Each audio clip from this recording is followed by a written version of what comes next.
প্রধান উপদেষ্টা অধ্যাপক মোহাম্মদ ইউনূস বলেছেন, মানুষ যদি স্বপ্ন না দেখে তাহলে তা কখনো ঘটবে না। তাই বিশ্বকে বদলে দিতে শিক্ষার্থীদের বড় সবকিছু করার স্বপ্ন দেখার আহ্বান জানিয়েছেন তিনি। শনিবার বেইজিংয়ে পিকিং বিশ্ববিদ্যালয়ের শিক্ষার্থীদের উদ্দেশ্যে দেওয়া ভাষণে ডক্টর ইউনূস আরও বলেন, একটি বিশ্ববিদ্যালয় বা শিক্ষা প্রতিষ্ঠান শুধুমাত্র শেখার জায়গা নয়, এটি স্বপ্ন দেখারও জায়গা। আরও জানাচ্ছেন নুরনবী সরকার। চীন সফরের চতুর্থ দিনে বেইজিংয়ের পিকিং বিশ্ববিদ্যালয়ে ডক্টরেট ডিগ্রি গ্রহণ করেন প্রফেসর ইউনূস। এই ডিগ্রি গ্রহণ করে ডক্টর ইউনূস বলেছেন, তিনি একজন একাডেমিক মানুষ। এই বিশ্ববিদ্যালয়ের অনারারি অধ্যাপক হতে পেরে তিনি আনন্দিত। আমি তরুণ শিক্ষার্থীদের মধ্যে আসতে পেরে খুব আনন্দিত। আমি সারা জীবন বাসা, কর্মস্থল একটা একাডেমিক পরিবেশে পার করে এসেছি। পিকিং বিশ্ববিদ্যালয়ে এসে আমার কাছে বাড়ির মতোই মনে হচ্ছে। আমাকে অনারারি প্রফেসর হিসেবে এই অঙ্গনে যুক্ত করায় আনন্দিত।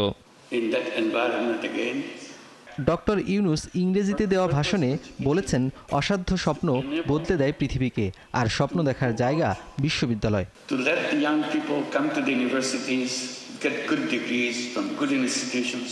বিশ্ববিদ্যালয় নতুন জ্ঞান ও স্বপ্ন দেখার জায়গা, আর তারুণ্যের স্বপ্নই পৃথিবীকে বদলে দেয়। এমন স্বপ্ন দেখতে হবে যা অসাধ্য। এই কঠিনকে অর্জন করলেই কেবল দুনিয়া বদলে যায়। স্বপ্ন যদি না দেখা হয় তাহলে তা বাস্তবায়ন হয় না। যে স্বপ্ন কেউ দেখেছিল আগে, সেজন্যই এখনকার পৃথিবীতে বদল এসেছে। স্বপ্ন ও কল্পনাই পৃথিবীকে এগিয়ে নেয়। ডক্টর ইউনূস তার বক্তৃতায় আরও জানান, মানুষ জন্মগ্রহণ করেছে দাস হবার জন্য নয়, স্বাধীন উদ্যোক্তা হবার জন্য।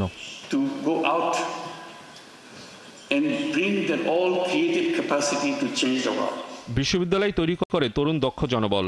একই জনবল চাকরি করার জন্য বিশ্ববিদ্যালয় তৈরি করে না, সফল উদ্যোক্তা হবার জন্যই তৈরি করে। আমি গ্রামীণ ব্যাংক যখন শুরু করি তখন সামান্য টাকা দিয়ে নিরক্ষর নারীদের উদ্যোক্তা হিসেবে তৈরি করি। এই সামান্য প্রচেষ্টা বহু মানুষের জীবন বদলে দিয়েছে। হতাশা নয়, আশা নিয়ে তরুণদের পৃথিবী বদলের যুদ্ধে সামিল হওয়ার আহ্বান জানান ডক্টর ইউনূস। নুরনবী সরকার, ৭১, ঢাকা।